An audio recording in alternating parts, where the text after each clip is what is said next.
where Ron Paul is right now. Congressman, good to have you.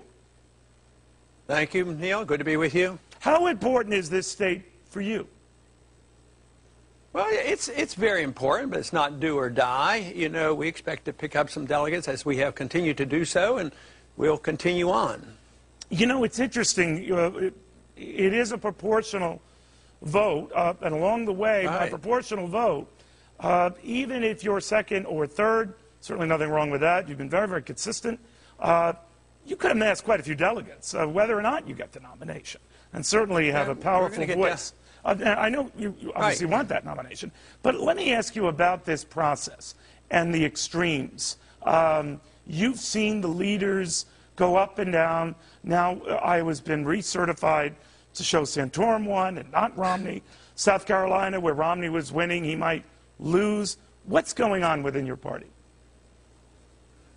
Well, I don't think the message is very clear. I have a very clear message, but I'm challenging the status quo. The rest of the candidates are part of the status quo, and nobody seems to be happy because they don't see what difference they're going to make. So their numbers come and go, but if you look at ours, you know, there was one time, not too many months ago, they knew that we had a significant group of people that were interested in what I was doing and having a precise definition of what government should be doing. But the ceiling was always 8 or 9%. You know, yeah, he's doing okay, but there's a ceiling.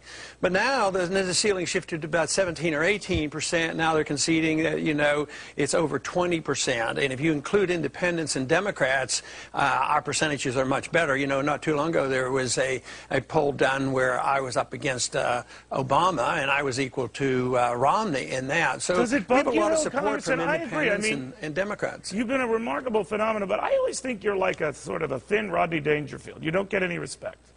Does that bug you? Well, I think a lot of people think that. Certainly Jon Stewart thinks so. You know, this whole idea.